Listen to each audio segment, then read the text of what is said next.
अस्सलाम वालेकुम। प्रोग्राम रौनक रमज़ान के साथ हम आपकी खिदमत में हाजिर हैं। आपका और हमारा साथ रोज़ाना शाम 6 बजे से 8 बजे तक रखता है। और जैसा कि आप सभी जानते हैं कि फ़र्स्ट सेगमेंट हमारा होता है कुकिंग सेगमेंट। उसके बाद हम लाहौर, कराची, इस्लामाबाद में अज़ान मगरिब नश्र करते हैं कि लोग अपनी रोज़ी की अफ्तारी करें, और फिर हम आते हैं अपने मुअज़्ज़ज़ उलमा कराम के साथ, और जो हमारा गिवन टॉपिक होता है हम उस पर बात करते हैं। आज का हमारा टॉपिक है हमसायों के हुकूक। इस्लाम हमें क्या दर्स देता है, अल्लाह सुब्हानहू व तआला ने हमें क्या कहा है, और नबी करीम सल्लल्लाहु अलैहि वसल्लम ने क्या हमें सिखाया है, ये हम जानने की कोशिश करते हैं। तो आइए बाकायदा आगाज़ करते हैं अपनी रमज़ान ट्रांसमिशन का। और फर्स्ट सेगमेंट है हमारा कुकिंग सेगमेंट। सबसे पहले हम कहेंगे अपनी शेफ़ रोज़ीना को अस्सलाम वालेकुम। वालेकुम अस्सलाम। शेफ़ कैसी हैं आप? अल्हम्दुलिल्लाह, आप कैसी हैं? बिल्कुल ठीक ठाक।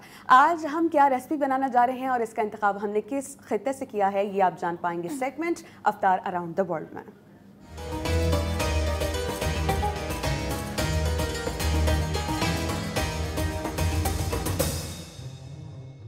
शेफ़ रोज़ीना, आज हम क्या बनाने जा रहे हैं ये बताइए, और किस कंट्री से आपने इस डिश को चूज़ किया है? हम बनाएंगे इंस्टेंट ढोकला, जो फटाफट बन जाता है। ये बेसिकली गुजराती डिश है। चलिए, मेरा बैकग्राउंड गुजराती का है, तो मेरे घर में ये बहुत बनता है, तो हमने कहा कि आप लोग को भी सिखाया आज ये। ठीक है। ये बहुत हेल्दी रेसिपी है, बहुत क्विक रेसिपी है। ठीक है। इफ्तार में हम ज़्यादातर फ्राई आइटम्स खा रहे होते हैं, पकोड़े, समोसे, तो बहुत हैवी हो जाता है। तो आज ये फ्राइड आइटम नहीं है? नहीं, ये होता है स्टीम होता है। ओके। तो इसलिए ये बहुत ज़्यादा हेल्दी है आपकी। ठीक है। तो अपनी रेसिपी का आगाज़ करने से पहले हम शेफ़ रोज़ीना से कहेंगे कि अपने हाथ डेटोल से वो वॉश कर लें। अपने हाथ हमें डेटोल से साफ़ करने चाहिए, क्योंकि होता ये है कि जब हम खाना बनाने जाते हैं तो वैसे भी सफाई निस्फ़ ईमान है, हमने अपने हाथों को साफ़ रखना होता है। और डेटोल जो है वो जरासीम का खात्मा कर देता है। तो शेफ़ रोज़ीना डेटोल से अपने हाथ धो चुकी हैं।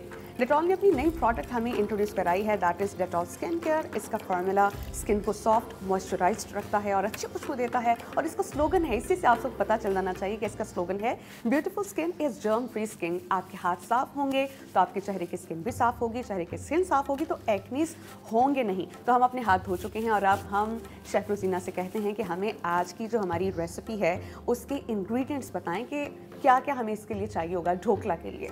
जी, हम स्टार्ट करते हैं। सबसे पहले हम लेंगे सूजी। ओके। सूजी हम लेंगे ऑलमोस्ट 1 कप। ओके। अंदाजे से बताइए कि ये 200-250 ग्राम होगी। जी। ओके। फिर उतना ही इक्वल क्वांटिटी हम लेंगे योगर्ट। ओके। योगर्ट आपका जितना खट्टा होगा उतना अच्छा मज़ेदार आपका ढोकला बनेगा। फाइन। ठीक है। इसमें हम डालेंगे 1 टेबलस्पून हल्दी। सही। कुछ लोग हल्दी नहीं भी पसंद करते हैं, तो आप उसकी जगह कलर भी डाल सकते हैं, बट हल्दी के अपने ही फ़ायदे हैं, आपको पता है। सभी लोग हल्दी अपने खानों में इस्तेमाल करते हैं, को किसी को मसला होना नहीं चाहिए, क्योंकि ये बहुत अच्छी होती है स्किन के लिए। सॉल्ट आपके टेस्ट के हिसाब से। जिंजर गार्लिक पेस्ट हम डालेंगे 1 टेबलस्पून। ओके। इसमें जाएगा थोड़ा सा ऑयल। शेफ़, मेरा ख्याल है अगर पैन हम साथ वाले चूल्हे पर रख दें तो हमारे नाज़रीन देख पाएंगे कि हम कर क्या रहे हैं। पैन को अगर आप दूसरी साइड पर शिफ्ट करते हैं,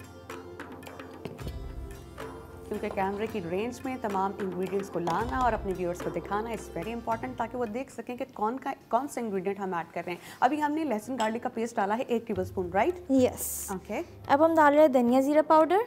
ये भी 1 टेबलस्पून डालेंगे हम। फाइन। इसमें हम थोड़ा सा पानी ऐड करेंगे इनिशियली, फिर हम अपनी कंसिस्टेंसी के हिसाब से पानी ऐड करते जाएंगे। इसको अच्छे से मिक्स कर लेंगे। शेफ़ रोज़ीना, मुझे ये बताइएगा, जैसे हम बहुत जो, चूँकि ये हमारे लिए या मेरे लिए भी तो मेरी फ़र्स्ट रेसिपी होगी अगर मैं ढोकला बनाना शुरू करूँ, तो इसमें जो फुटकलियाँ सी बन जाती हैं हम उससे कैसे बच सकते हैं? क्या इसको हम हाथ से मिक्स कर सकते हैं, क्योंकि आप इससे कर रही हैं? ये विस्क जितना अच्छे से विस्क हो सकता है ना, उतना अच्छा हाथ से नहीं हो सकता। यानी इसके लिए इससे जी बेस्ट विस्क से होगा। हमने तमाम इंग्रेडिएंट्स बॉल में पोर करने के बाद अच्छे से उसको विस्क करना है, ताकि कहीं कोई फुटकली ना रह जाए। और शेफ़ रोज़ीना ये कह रही हैं कि जितना अच्छा इससे विस्क होगा, विस्क से हाथ से आप नहीं कर सकते, तो इट्स बेटर कि थोड़ा थोड़ा उसको ऐड करते जाएं, पानी को और दही को, और अच्छे से उसको विस्क करते जाएं। अच्छा शेफ़, आप हमें ये बताइए, हमें कैसे पता चलेगा कि कितनी क्वांटिटी में पानी ऐड करना है? और जिस तरह आपने कहा कंसिस्टेंसी को देखना है, तो कितना लिक्विड होना चाहिए? ना बहुत पतला ना बहुत गाढ़ा। ये देखिए, ये कंसिस्टेंसी है, ये परफेक्ट है। ओके। लेकिन अब इसे हम थोड़ी देर रेस्ट रखेंगे तो उसमें सूजी थोड़ी फूल जाएगी आपकी। तो वो अच्छा फ्लफी ढोकला बनेगा आपका। सही। तो इसे हम थोड़ी देर रेस्ट के लिए रख देते हैं। मुझे पता नहीं क्यों ढोकला इज क्लोजर टू उसका लग रहा है डोसा की। Is it so? नहीं, dosa is totally different. Okay, तो हम बनाने जा रहे हैं आज ढोकला, जो कि गुजराती रेसिपी है और जब से हमने अपने रमज़ान का आगाज़ किया है गुजरात से ये फर्स्ट रेसिपी है। अगर आप अपनी मनपसंद की कोई रेसिपी हमसे बनवाना चाहते हैं आप हमें कॉल कर सकते हैं 0800-14455 पे। आप इस शो का हिस्सा बन सकते हैं और शेफ़ रोजीना से ढोकला के बारे में कुछ पूछना चाहें तो पूछ सकते हैं। तो शेफ़ रोजीना, हम देख रहे हैं कि आपने चूल्हा जो है वो ऑन कर दिया है। हम पैन में कर क्या रहे हैं? ये हम इसमें स्टीम करेंगे। ये ढोकला स्टीमर है बेसिकली। Okay okay okay. लेकिन अगर आपके पास ये नहीं है तो आप सिंपल पैन में कढ़ाई में पानी डाल के उस पर स्टैंड रख के उस पर भी आप अपनी थाली में ढोकला बना सकते हैं। ठीक है, जब तक हमारा पानी गर्म हो रहा है स्टीम के लिए, हम एक शॉर्ट ब्रेक लेंगे। उसके बाद आपकी खिदमत में हाजिर होंगे और शेफ़ रोजीना से जानेंगे कि ढोकला बनता कैसे है। तो keep watching Raunaq Ramzan.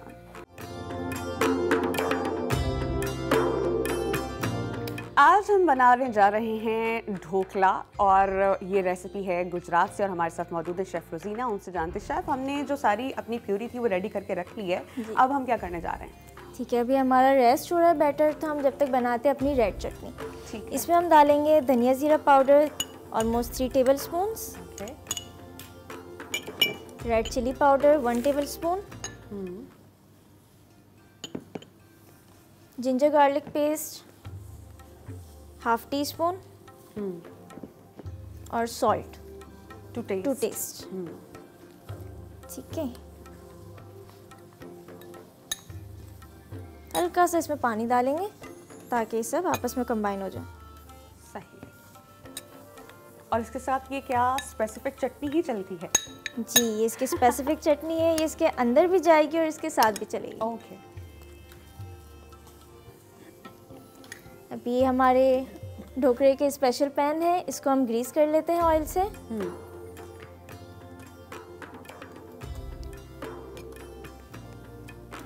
Greece इसलिए करें ताकि अगर हम इसमें ढोकला बनाएं तो वो आसानी से वो आसानी से निकल जाए। जैसे हम केक बनाने से पहले करते हैं ना, अच्छे से उसको कोटिंग कर देते हैं ऑयल से। जैसे आप देख सकते हैं सूजी कितनी फूल गई और ये बैटर दोबारा से थिक हो गया। तो हम दोबारा से अपने अंदाजे से थोड़ा थोड़ा पानी डाल देंगे। और हमारा स्टीमर भी मीनवाइल रेडी हो रहा है, जिसमें हमने अपने ढोकला को स्टीम करना है। तो हमारे जो रेसिपी की एक थीम है ना कि हमने बहुत जल्दी क्विक रेसिपीज बनानी है, तो आज it is the most healthiest कि इसमें घी बिल्कुल इस्तेमाल नहीं हो रहा। बहुत खा लिया हम सब ने फ्राइड आइटम और हमने भी आपको खिला दिया, आज हम खिलाएंगे आपको ढोकला।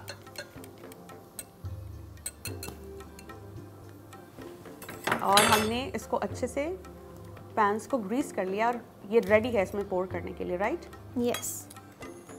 पोर करने से पहले इसमें हम थोड़ा सा डालेंगे मीठी सोडा। ओके। ½ टीस्पून। ओके। इससे होता है क्या, ये और फ्लफी हो जाता है। ठीक है। और जब आपने मीठी सोडा डाली तो उसको एक्टिवेट करने के लिए 2 to 3 ड्रॉप्स वाटर।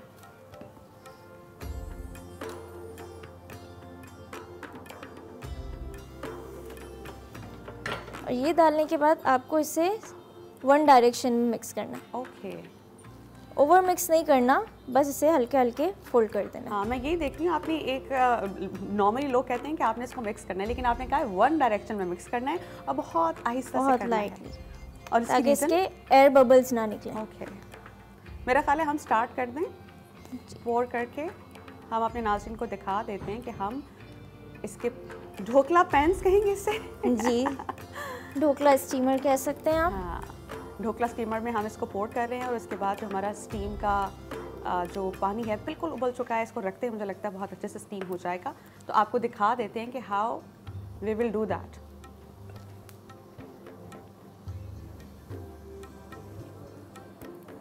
अच्छा, इसमें थोड़ी टॉपिंग्स कर देते हैं। एक हम बनाते हैं चिलीज वाला। मेरा ख्याल है साथ साथ हमें रखते भी जाना चाहिए पैन में। What do you think? जी, एक इसमें जो हमने रेड चटनी बनाई है वो डाल देंगे। एक इसमें हम थोड़ा सा धनिया डाल देंगे। और ये तमाम गार्निशिंग करने के बाद हमने जो हमारे छोटे छोटे ढोकला पैन्स हैं उसको हम अपने स्टीमर में रखेंगे और वो आपको दिखा भी देते हैं। और हमारा जो पानी था स्टीमर का बिल्कुल अच्छे से गर्म हो चुका है। रखते ही within no time will get ready. जैसे कि हमारी जो रेसिपी है कि हम कम वक्त में अच्छा खाना आपको बनाना दिखाते हैं। और आज तो मुझे बहुत हेल्दी भी लग रहा है कि इसमें बिल्कुल घी का इस्तेमाल नहीं होगा। आज का खाना हमारा स्टीम होगा। जब तक कि हमारे ढोकलास स्टीम हो रहे हैं, we will take a very short break and will be right back. Keep watching Raunaq Ramzan. Welcome back. हमारे जो ढोकलास हैं हमने उनको अच्छे से स्टीम कर लिया है और हमने उसके जो छोटे छोटे पैंस हैं उसको बाहर निकाल लिया है ताकि वो ठंडे हो जाएं। तो शेफ़ रोजीना से पूछते हैं, शेफ़ आपने ढोकला को विद स्टेनर बाहर निकाल लिया उस चीज़ के साथ, मुझे इसका नाम नहीं आता, I am very bad at kitchen and stuff. मुझे बताइए कि आपने छोटा सा पैन जो निकाल लिया है उसका हम क्या करने जा रहे हैं और बाहर निकालने की वजह क्या है? बस ये अभी हमने निकाला है। अभी हमारे स्टीम डन 15 to 20 मिनट्स हमने इसको स्टीम किया। हमने इसमें नाइफ़ डाल के देखा, नाइफ़ हमारी क्लियर आई, मतलब ये डन है। Okay. अब हमने इसे निकाल लिया। इसे थोड़ा सा हम ठंडा होने देंगे ताकि अपना मोल्ड इजीली छोड़। अगर हमने इसको नाइफ के साथ टच किया और वापसी पे लगा हुआ आया मटेरियल तो इट मीन्स कि अभी कच्चा है। कच्चा है, हम उसको 5-10 मिनट्स और रहने देंगे। यानी अंदाजन अगर हम 15 मिनट इसको अच्छे से स्टीम करें तो ये हो जाएंगे, हो जाएंगे। और तो अभी हम इसको ठंडा होने दे रहे हैं जी, जब तक हम अपनी चटनियाँ बना लेते हैं। श्योर। ये जो हमने रेड चटनी बनाई थी इसमें हम थोड़ा सा ऑयल डाल देंगे। ओके। तो ये हमारा डिपिंग सॉस हो गया। ये डन हो गया। इसके साथ हम बना लेते हैं एक इमली की चटनी। ओके। इसमें हमने लिया है इमली का पल्प लिया है। ये कितना है?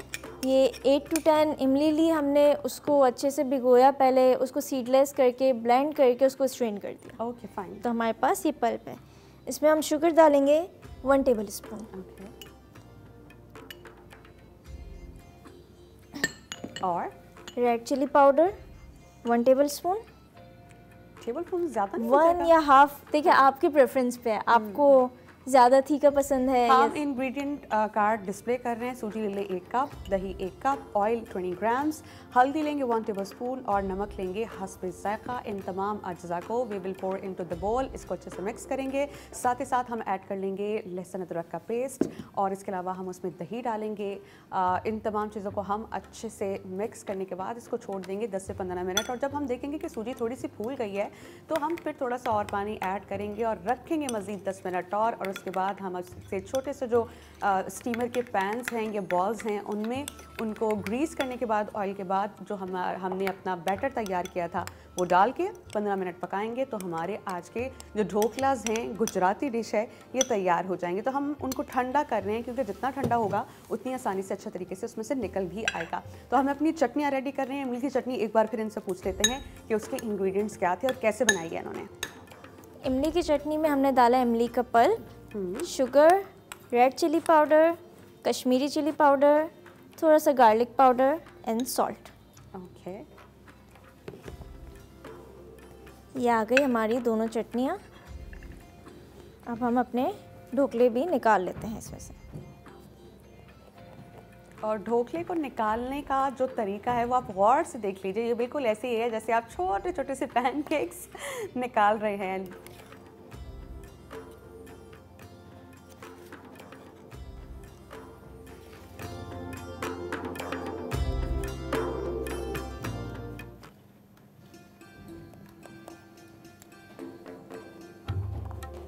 हमारे ढोकलास को हम बना भी चुके हैं और उनको अच्छे से हम जो उसका बॉल है या पैन है या उसका सांचा आप कह लें, उससे हम उसको अलग कर रहे हैं। जब ये अच्छे से हो जाएगा तो हम इसकी प्लेटिंग कर देंगे और चटनियाँ जो हैं वो हम दोनों बना चुके हैं।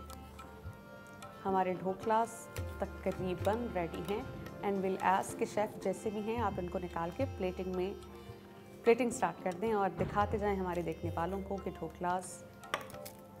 ओके।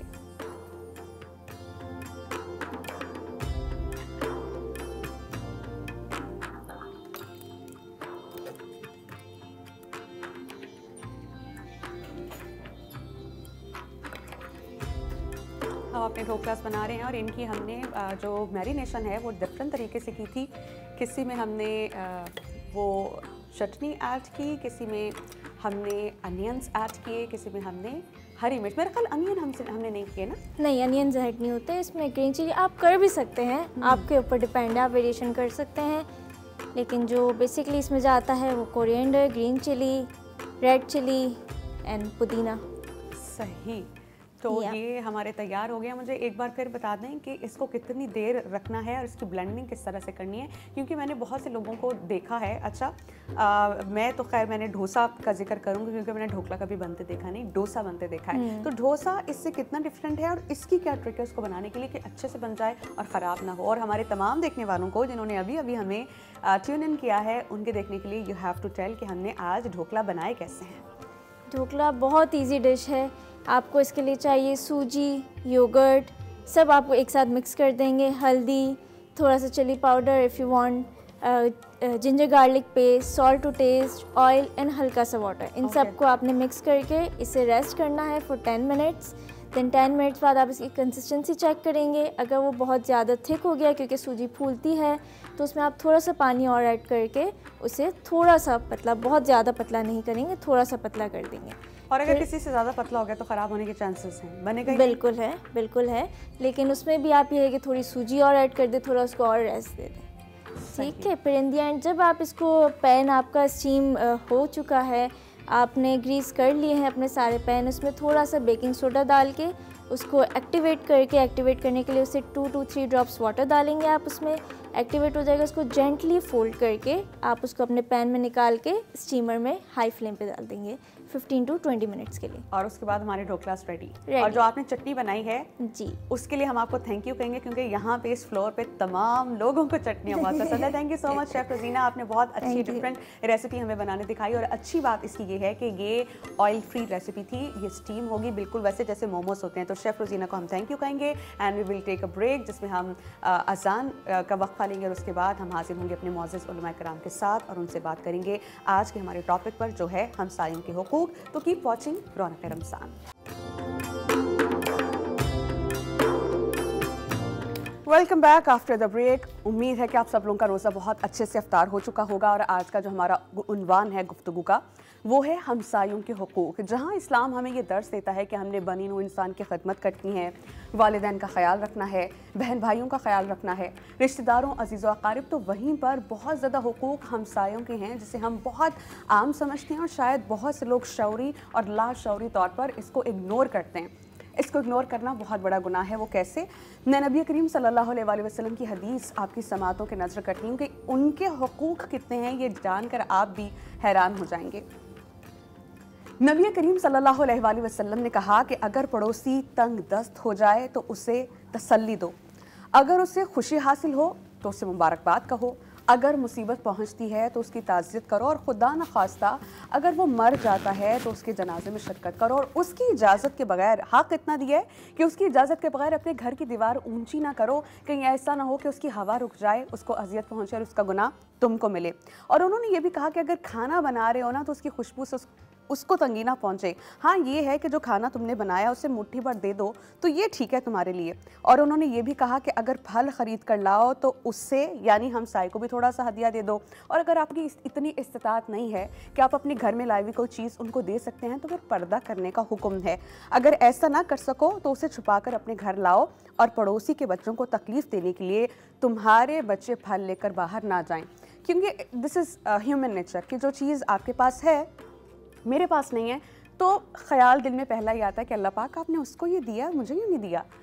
तो इस चीज़ का हमें बहुत ख्याल रखना है। मज़ीद क्या हक़ूक़ हैं हमारे हमसायों के, हम जानेंगे अपने मुअज़्ज़िज़ उलमा कराम के साथ। हमें मुफ्ती नूर रहमानी साहब और डॉक्टर सरवत अस्करी साहबा ज्वाइन कर चुके हैं। आप दोनों को सबसे पहले तो अस्सलाम वालेकुम।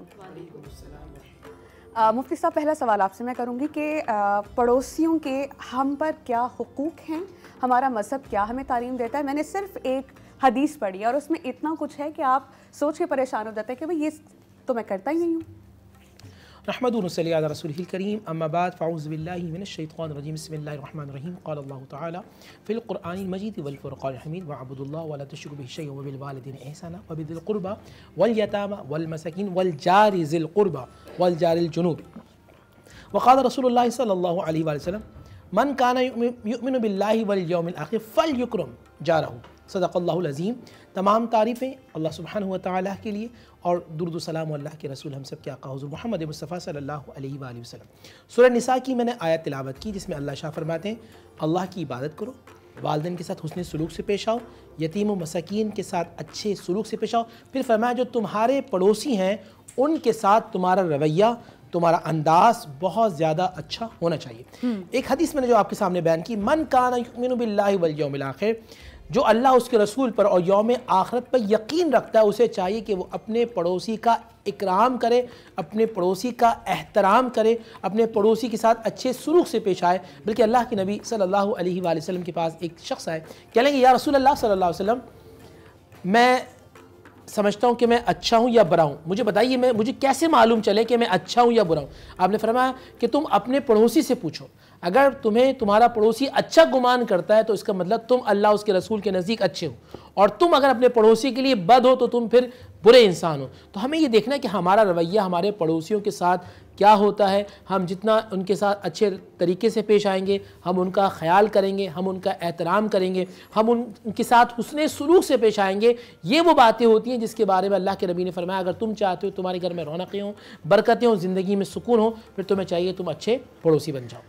हज़रत अबू हुरैरा रज़ी अल्लाह ताला अन्हु से रिवायत है कि नबी करीम सल्लल्लाहु अलैहि वसल्लम ने इरशाद फरमाया है कि पड़ोसियों को तकलीफ़ देने वाला शख्स हरगिज़ जन्नत में दाखिल नहीं हो सकेगा। आपा, मैं आपसे जानना चाहती हूँ कि हमारे यहाँ ये होता है कि अगर किसी को मौसीकी बहुत पसंद है तो बहुत लाउड स्पीकर पर लगा के उसे सुना जाता है और बहुत इंजॉय किया जाता है।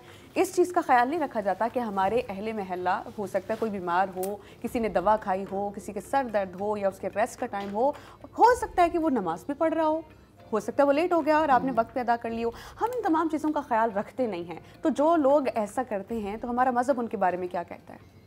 हुज़ूर नबी करीम सल्लल्लाहु अलैहि बिस्मिल्लाहिर्रहमानिर्रहीम अस्सलामु अलैकुम। आप सबको माह रमज़ान मुबारक के 23वें रोज़े की मुबारकबाद पेश करते हुए, और जो कि हम अफ्तार कर चुके हैं अल्हम्दुलिल्लाह, और परवरदिगार आलम इस माह मुबारक को हम सब के लिए बरकतों, रहमतों और मग़फ़िरतों का महीना करार दे दे, आमीन सुम्मा आमीन। और हमसायों के मुतालिक जो सवाल आपने किया है, यकीनन अल्लाह के रसूल सल्लल्लाहु अलैहि वसल्लम ने हमसायों के बहुत ज़्यादा हुकूक़ बताए, पड़ोसियों के इतने ज़्यादा हुकूक़ बताए कि सहाबे कराम रज़ी अल्लाह अन्हुम से रिवायत है कि उन्होंने परेशान होकर पूछा, दिल में सोचा कहीं ऐसा ना हो कि रसूलुल्लाह सल्लल्लाहु अलैहि वसल्लम उन्हें हमारी विरासत में, मीरास में हिस्सेदार करार दे रहे हों। आका सल्लल्लाहु अलैहि वसल्लम ने इतनी तफसील के साथ पड़ोसियों के हुकूक बताए। तो सबसे पहली बात तो ये कि पड़ोसी वो होता है जिसकी ज़बान, हाथ से दूसरा पड़ोसी महफूज रहे। अच्छा, हमारे यहाँ शऊरी, नाशऊरी, दानिस्तगी तौर पर, नादानिस्तगी तौर पर कुछ ऐसे काम कर दिए जाते हैं जिसकी बिना पर हमारे अहले मोहल्ला, हमारे पड़ोसी नाराज़ होते हैं, परेशान होते हैं। सबसे पहली बात तो ये कि हमें अपने घर के अंदर की आवाज़ों को घर के अंदर रखना चाहिए। और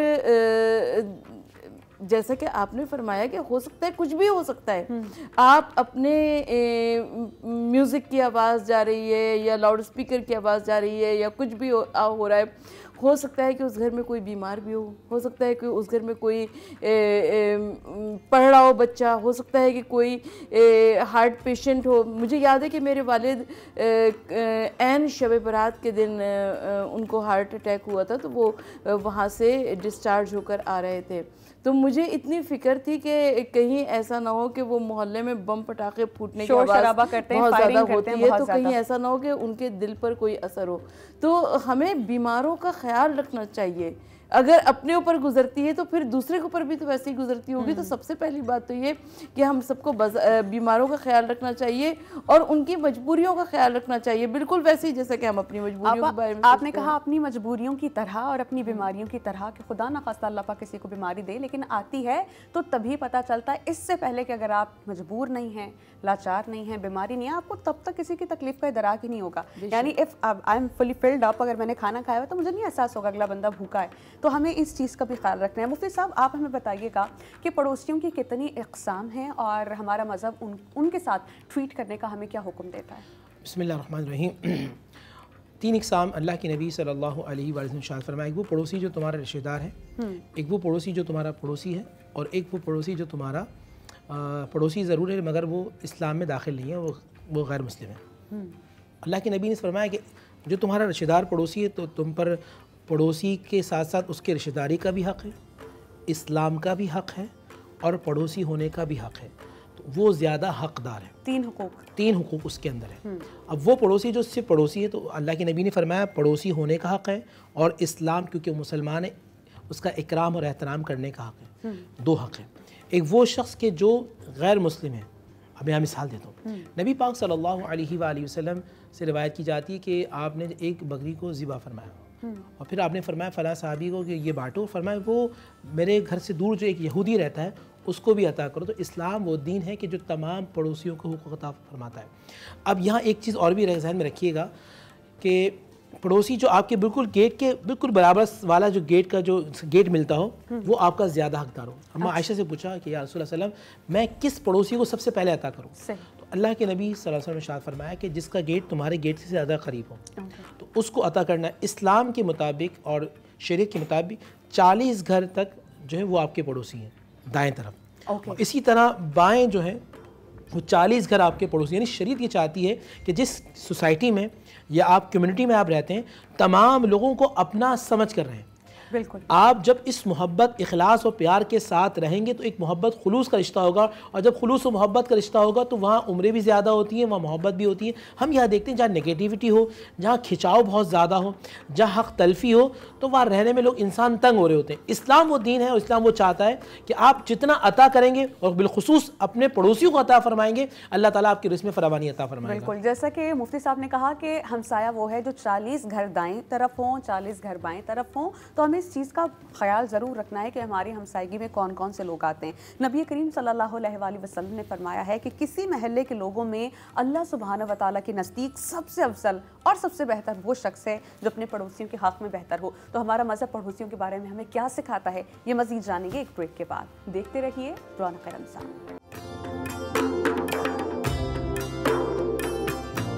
welcome back after the break. भाई बहुत ज़्यादा थकावट हो जाती है और बहुत दिल भी करता है कि इफ्तार हो या सहर हो तो एक कप हमें टपाल दानेदार ज़रूर मिल जाए, कड़क सी चाय, अच्छा टेस्ट, खूबसूरत, मज़ा आ जाता है। तो जब तक मुझे इफ्तार या सहर में 2 कप चाय नहीं मिले ना, मेरा तो दिल ही नहीं भरता। तो आई ट्राई कि जैसे ही मैंने इफ्तार कर लिया या जैसे मैं सहरी करके फ्री हो चुकी हूँ तो फ़ौरन से एक मुझे मज़ेदार कड़क सा टपाल दानेदार कप चाहिए जो मैं रोज़ पीती हूँ। अच्छा जी, अब हम अपनी गुफ्तगू के सिलसिले को आगे बढ़ाएंगे और हम एक बार फिर बात करेंगे पड़ोसियों के हुकूक पर। और हम ये बात कर रहे थे कि अल्लाह सुब्हानहू व तआला ने बहुत ख़याल रखने का हमें हुक्म दिया है। अगर हम ला इल्म है तो शायद कहीं हमें बख्शिश मिल जाए, लेकिन हमसे ये भी सवाल होगा कि आप मुसलमान थे तो ये इल्म आपको था क्यों नहीं, क्योंकि इग्नोरेंस का बहाना पेश करना कोई जवाज़ है नहीं। तो हमारे मुअज़्ज़िज़ उलमा कराम मुफ्ती नूर रहमानी साहब, डॉक्टर सरवत अस्करी साहब हमारे साथ हैं। आपा मैं आपसे जानना चाहूँगी कि जहाँ हमारा मज़हब हमें कहता है सफाई निस्फ़ ईमान है, सफाई का ख्याल रखें, हम अपने घरों को तो साफ़ करते हैं लेकिन हमने कूड़ा फेंका वो बाहर। अब वो कूड़ा किसी की गाड़ी पे गिर रहा है, किसी के बिल्कुल गेट के सामने गिर रहा है। ये हम कब सीख पाएंगे कि मुहज़्ज़ब सोसाइटी के लोग इस तरह नहीं किया करते। सोसाइटी तो चलें बहुत बाद में आती है, हमारा दीन हमें सदियों पहले सिखा चुका है कि ख्याल रखें। अपना तो घर साफ़ कर लिया और अगले का ख्याल नहीं है हमें। देखिए, सबसे पहली बात तो ये कि दीन हमें कहता है कि सफाई निस्फ़ ईमान है, और जब हम सफाई को निस्फ़ ईमान समझते हैं तो उसके बावजूद गंदगी फैलाते हैं, इसका मतलब है हमारा ईमान हमारे अंदर से वैसे ही रुखसत हो गया है। तो सबसे पहली बात तो ये कि हम बहसियत पड़ोसी, क्या अगर हम अपना घर साफ़ करके और कूड़े को घर से बाहर फेंक दें तो क्या हम अल्लाह की बारगाह में सुरखरू हो सकते हैं? बिल्कुल नहीं, यकीनन नहीं, हरगिज़ नहीं हो सकते हैं। इसलिए कि जब आपने दूसरे को ईज़ा दी, किसी भी सूरत में ईज़ा दी, चाहे उसकी मकान की हवा रोक कर ईज़ा दी, चाहे वो कचरा फेंक के ईज़ा दी, चाहे किसी सूरत से अपनी ज़बान से, अपने हाथ से, किसी सूरत से भी ईज़ा दी, तो उसको कैसे मुसलमान कहा जा सकता है? जस्ट इमेजिन कोई नमाजी है, जुमे की नमाज़ पढ़ने जा रहा है और घर की किसी खातून ने अपने घर की सफाई की या बच्चे ने भी यूँ कूड़ा करकट बाहर फेंका। जस्ट इमेजिन उसके कपड़े ख़राब हो जाएं। आप ये चीज़ें मैंने अपनी आंखों से देखी हैं कि आपने घर तो साफ़ कर लिया, फ्लैट साफ़ कर लिया, लेकिन जो गली है जहाँ से आपने गुजरना है, आपके बच्चों ने खेलना है, क्या वो गली आपकी नहीं है? अगर हम ये सोचें कि ये गली भी मेरी है, मोहल्ला भी मेरा है, तो शायद ये नौबत ही नहीं आए। देखिए, जब हम उसको अपना समझेंगे तो इसीलिए परवरदिगार आलम ने इस पूरी ज़मीन को इंसान के लिए मुसख्खर करार दिया है। तो जिस जगह पे हम रहते हैं हमें आस पास वालों का, पड़ोसियों का, हमसायों का ख्याल ज़रूर रखना चाहिए। और सफाई निस्फ़ ईमान जब हमने कह दिया तो अपनी घर को भी साफ़ रखना ज़रूरी है, अपनी गली को भी साफ़ रखना ज़रूरी है, अपने मोहल्ले को भी साफ़ रखना ज़रूरी है और अपने शहर को भी साफ़ रखना ज़रूरी है। मुफ्ती साहब, आप हमें ये बताइएगा कि देखें, सब एक जैसे नहीं होते, सबके माली हालात भी एक जैसे नहीं होते, सब एक जैसा फ़हम भी नहीं रखते, लेकिन जो लोग कर्ज़ मांगने की ख्वाहिश रखते हों, जैसे हमारे पड़ोसी हैं, तो हमारा मज़हब उनके बारे में क्या कहता है कि हम कर्ज दें या ना दें। एंड सेकेंडली, एक आपको पता है कि बंदे का लेन देन अच्छा नहीं है, क्या उसको भी कर्ज देना चाहिए? ये दोनों सूरतों में हमें मज़हब क्या सिखाता है? बिस्मिल्लाहिर्रहमानिर्रहीम। सही मुस्लिम शरीफ की हदीस मेरे जहन में आती है कि कल क़यामत के दिन जब बंदा अल्लाह सुब्हानहू व तआला की बारगाह में हाजिर होगा तो परवरदिगार आलम उससे इरशाद फरमाएंगे, मैं भूखा था, तुमने मुझे खाना क्यों नहीं खिलाया? मुझे कपड़े की हाजत थी, तुमने मुझे कपड़ा क्यों नहीं दिया? सही मुस्लिम की हदीस। तो बंदा कहे, परवरदिगार तो खालिक और मालिक है, तुझे किस चीज़ की हाजत थी? तो अल्लाह कहेगा, तुम्हारा पड़ोसी वो भूखा था, उसे कपड़े की ज़रूरत थी, अगर तुम उसे देते तो गोया ऐसा था कि तुमने मुझे दिया। अब यहाँ उलमा ये भी फरमाते हैं कि पड़ोसियों के हुकूक़ में ये भी है कि अगर वो शख्स बीमार हो जाए तो उसकी अयादत के लिए जाया जाए, अगर वो इंतकाल कर जाए तो उसके जनाजे में जाया जाए, और अगर वो कर्ज़ मांगे तो फिर उसे कर्ज़ हसना दिया जाए। कर्ज़ हसना वो होता है, इस नीयत से देने वाला ये जहन रखता है कि अगर इसकी कैफियत, इसकी हैसियत हुई तो लौटा देगा, वरना फिर मैं अल्लाह सुब्हानहू व तआला की रज़ा इसको मुआफ़ कर दूँगा। ये जहन में रखिएगा नाज़रीन, यह जहन में रखिएगा, जो शख्स कर्ज़ा इस नीयत के साथ ले कि मैं वापस लौटाऊँगा, हदीस रसूल है कि अल्लाह ताला बंदे को गवाह करके कहता है कि बंदे खुदा मैं तेरा साथ दूँगा और ये तेरा आसानी के साथ कर्ज़ा हो जाएगा। अब यहाँ चंद चीज़ें भी जहन में रखिएगा। आप अगर अपनी ज़ात से अपने पड़ोसी को नफ़ा देने वाले बन जाएंगे, आप अल्लाह उसके रसूल के नज़दीक बेहतरीन बन जाएंगे। हदीस है, एक शख्स ने कहा कि या रसूल अल्लाह सल्लम, एक फ़लाँ औरत है, हदीस के जो अल्फाज हैं और सैयदना अबू हुरैरा रज़ी अल्लाह तआला अन्हु के रावी हैं, फ़लाँ औरत है जो बड़ा नेक काम करती है, फ़लाँ फ़लाँ करती है, मगर वो बद कलाम है, उसके पड़ोसी उससे तंग है, उसका इंतकाल हो चुका है। हुज़ूर ने फरमाया वो जहन्नुम में। फिर कहा या रसूल अल्लाह, एक और औरत है, नमाज रोज़े में तो कम है मगर उसका कलाम अच्छा है, वो अपने पड़ोसनों के साथ जो यानी पड़ोस की जो औरतें उनके साथ अच्छा रवैया रखती है, आपने फरमाया वो अहले जन्नत में से। तो हमें ये चाहिए कि हम ये देखें। यहाँ चंद बातें मैं छोटी सी अर्ज़ करना चाहता हूँ। अब क्योंकि बात कॉमन चल रही है और सब लोग देख भी रहे हैं, ख्याल हमें ये भी करना चाहिए हम अपनी ज़ात से नफ़ा दें, फ़ायदा दें। मिसाल के तौर पर ऐसा ना हो कि हम जब अपनी गाड़ी वॉश कर रहे हैं या पानी दे रहे हैं अपने प्लांट्स को, पौधों को, तो ऐसा ना हो कि पूरी गली के अंदर पानी हो जाए, इसका ख्याल रखा जाए। घर धोया जाए तो उसका ख्याल रखा जाए। तीसरा ये कि जब पार्किंग के हवाले से हमारे यहाँ बहुत झगड़े होते हैं सोसाइटीज़ के अंदर कि वो किसी की गेट के सामने गाड़ी खड़ी कर देते और कहते हैं भाई पूरा मोहल्ला। याद रखिए, अगर आपने किसी मोहल्लेदार को, पड़ोसी को तकलीफ़ दी, अल्लाह के नबी सल्लल्लाहु अलैहि वसल्लम फरमाते हैं फिर आपका अमल बर्बाद हो जाए और आप अल्लाह के नज़दीक नापसंदीदा होंगे। अपनी ज़ात से जितना हो सके पड़ोसियों को फ़ायदा दें ताकि आप अल्लाह के भी प्यारे हों, रसूल के भी प्यारे हों। ये वो तमाम चीज़ें जो हमारे इर्द गिर्द हुआ करती हैं। बहुत अच्छा किया कि आपने पार्किंग का मसला भी डिस्कस किया और जो घर में ख़वातीन सफाई सुथराई करती हैं उनके लिए एक मैसेज भी उनको पहुँच गया। अब इससे जुड़ा सवाल ये है कि जहाँ पर हमें एक दूसरों का ख्याल रखना है, बच्चे आपने देखा अक्सर गली में खेल रहे हैं, कूद रहे हैं, बच्चों का झगड़ा हो जाता है और फिर हमसाए यानी उनके वालिदैन आते हैं, उस झगड़े में कूद पड़ते हैं और फिर बहुत तवालत इख्तियार कर जाता है ये मामला, एवन खून खराबा हो जाता है, मार कुटाई हो जाती है, बहुत से केसेस में पुलिस के पास भी जाते हैं। तो ऐसे में हमें क्या करना चाहिए? देखिए, सबसे पहली बात तो ये कि जैसे कि मुफ्ती साहब ने फरमाया कि हमको अपनी छोटी छोटी बातों का ख्याल रखना चाहिए, इसलिए कि हम बहुत दफ़ा जिन बातों को गैर अहम समझ रहे होते हैं दूसरे के लिए बहुत ज़्यादा अहम होती हैं। मसलन ये कि अगर हमने अपनी गाड़ी धोई और गाड़ी का पानी बाहर गिरा दिया तो हमारे लिए वो कोई इतनी बड़ी बात नहीं है, लेकिन जिसके कपड़ों पर छींटे आ गए, जिसको घर जाके बदलना पड़ा और जिसकी नमाज का वक्त निकल गया, उसके लिए बहुत बड़ी बात है। तो सबसे पहली बात तो ये कि हमको अपनी बातों का, अपने कामों का ख्याल रखना चाहिए ताकि हमारी वजह से किसी को कोई ईज़ा और तकलीफ़ ना हो। और दूसरी बात ये कि आपने बच्चों का कहा, हुज़ूर नबी करीम सल्लल्लाहु अलैहि वसल्लम इरशाद फरमाते हैं कि मुझे बच्चों की कुछ अदाएँ, कुछ बातें बड़ी प्यारी लगती हैं। उसमें से एक बात यह है कि वो अपने दिलों में कीना नहीं रखते। अभी बात होती है, अभी बात साफ कर लिया करते हैं। तो वो बच्चे जो कि जिनमें लड़ाई झगड़ा हो जाता है तो हम देखते हैं थोड़ी देर बाद वो बच्चे तो आपस में मिल जाते हैं, वो फिर बड़े अलग लगते हैं, लेकिन बड़ों के दिलों में ऐसी नफरत भर जाती है, बड़ों के दिलों में ऐसा कीना भर जाता है कि कितनी मरतबा ऐसा होता है कि बच्चों की लड़ाई में बड़े एक दूसरे की शक्ल नहीं देखना चाहते। लिहाजा हमको ये चाहिए कि हम बच्चों की लड़ाई में तरफदार ना बने और बच्चों से कहे कि बल्कि उनको मिलाने की कोशिश करें, उनमें आपस में सुलह सफाई करवा दिया करें। यही टाइम होता है बच्चों को उनकी ट्यूनिंग करने का, काउंसलिंग करने का। उस वक्त अगर आपने बच्चे को समझा दिया ना कि भी अफवा दरगुजर से काम ले, इग्नोर करें, बच्चा हमेशा के लिए सीख जाएगा कि फला टाइम पे झगड़ा हुआ था, मेरे माँ आपने मुझे ये सिखाया था। तो इंसान, बच्चे के जहन में कोई भी चीज़ हमेशा के लिए कार्व हो जाती है। ये अच्छी बात वो आपसे सीखेगा और वो ये भी आपसे सीखेगा कि इस बात को आपने तवाला दी, झगड़ा इख्तियार किया। तो हमारा मज़हब पड़ोसियों के हुकूक के बारे में हमें क्या सिखाता है, इस पर हम बात करेंगे एक ब्रेक के बाद। देखते रहिए रौनक रमज़ान। एक बार फिर हम आपको खुशामदीद कहेंगे और आज का जो हमारा उन्वान है उस पर बहुत मुफस्सल बात करेंगे। एक शख्स ने नबी करीम सल्लल्लाहु अलैहि वसल्लम से अर्ज़ की कि या रसूल अल्लाह, मुझे आप कोई ऐसा अमल बता दीजिए जिससे मैं जन्नत में दाखिल हो जाऊँ। नबी करीम सल्लल्लाहु अलैहि वसल्लम ने फरमाया कि तुम नेक बन जाओ। उस शख्स ने पूछा कि मुझे नेक बन जाने का इल्म कैसे होगा? तो नबी करीम सल्लल्लाहु अलैहि वसल्लम ने फरमाया कि अपने पड़ोसियों से पूछो। अगर वो तुम्हें कहते हैं कि तुम नेक हो तो तुम नेक हो, और अगर उन्होंने कहा कि तुम बुरे हो तो तुम फिर बुरे हो। यानी ये पैमाना है जांचने का कि अगर आपका हमसाया आपसे खुश है, राज़ी है, किसी किस्म की ईज़ा उसे नहीं पहुंच रही। और देखें, हमें ये कहा जाता है कि अगर आपने ये जानना हो कि शख्स कैसा, तो आप उसके साथ ट्रैवल करें। ट्रैवल है 1 दिन का, 7 दिन का मैक्सिमम, लेकिन जो आपका हमसाया है वो रहता ही आपके साथ है, बिल्कुल वैसे जैसे आप रहते हैं, and it is for years and years. तो वो सही से बताएगा कि आप कैसे हैं।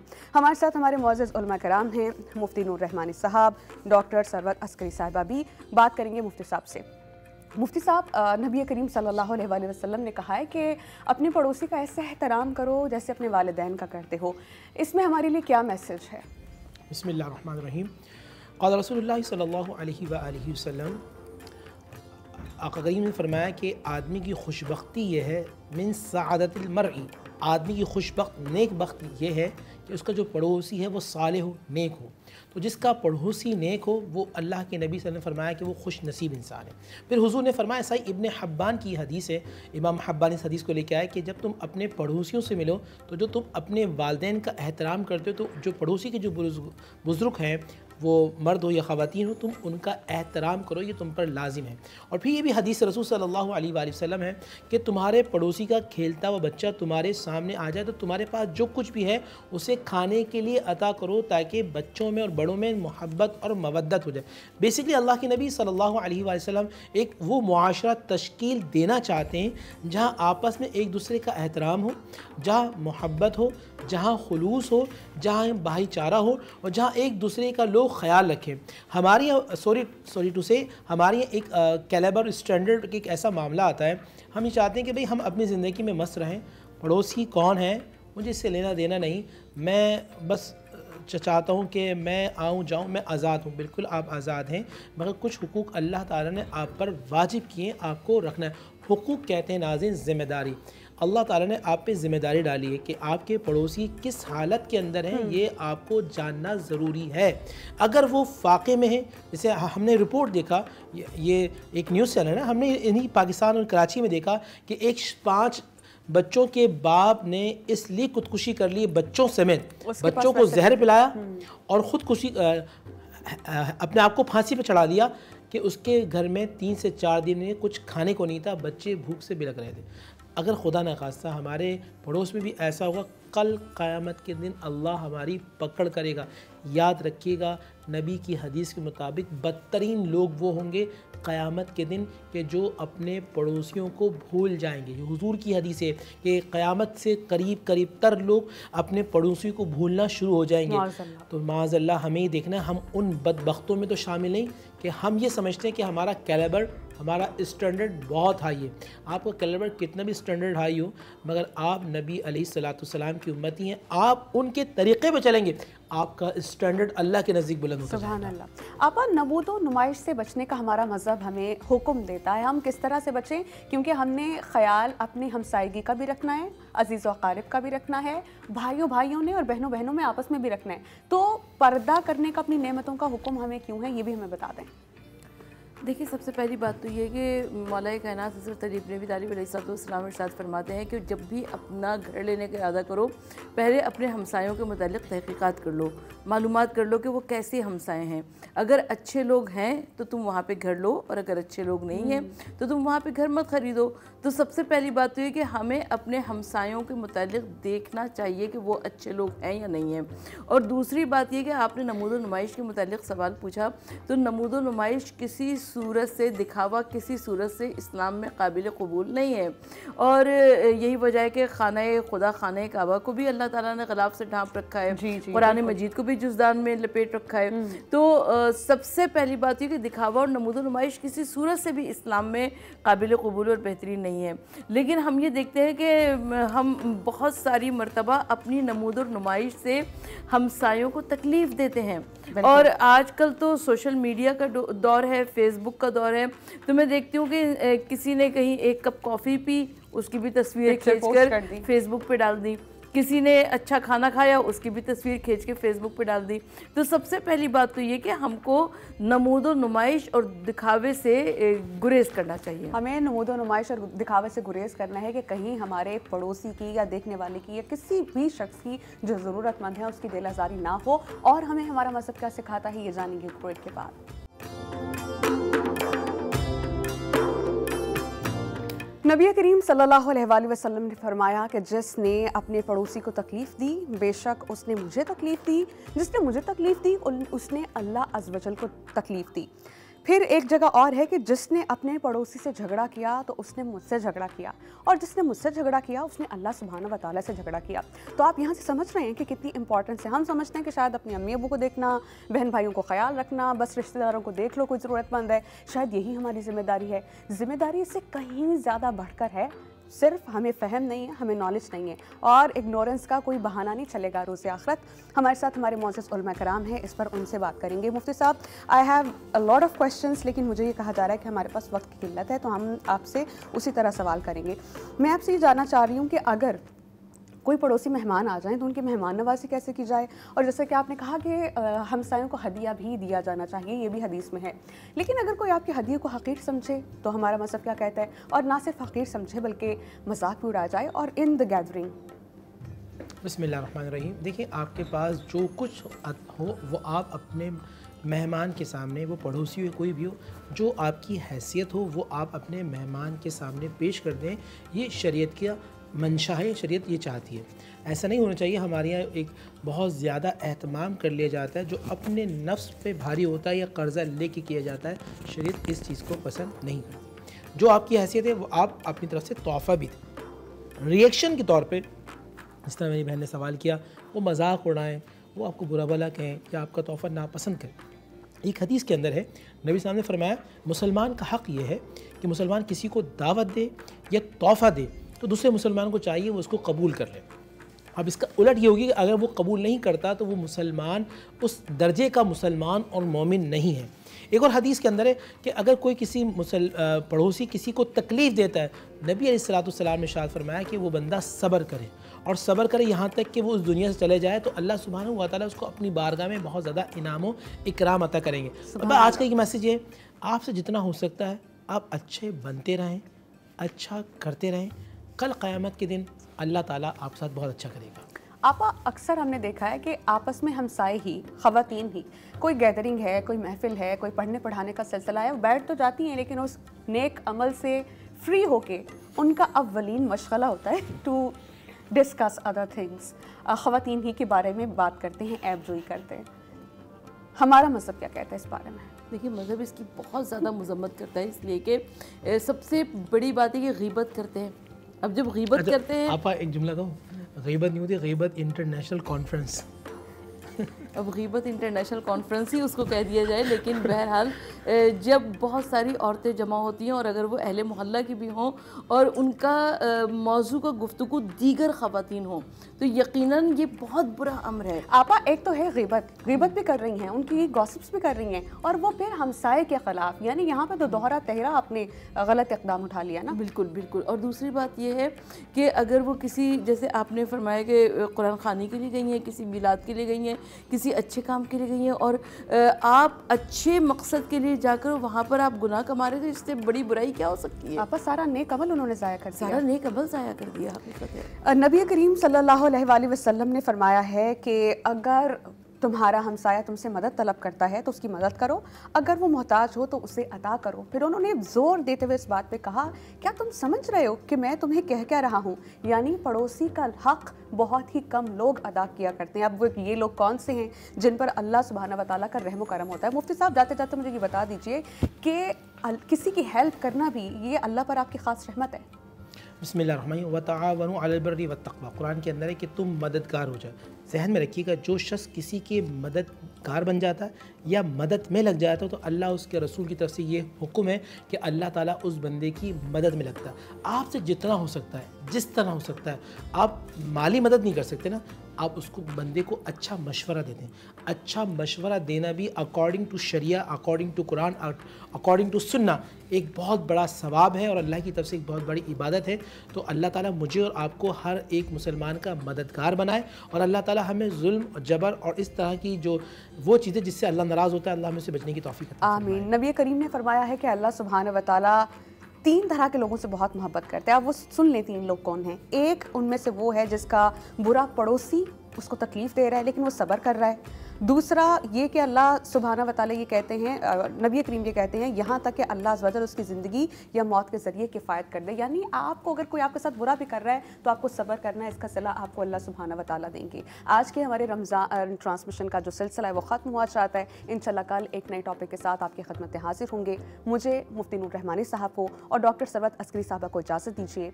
अल्लाह ने के बाद।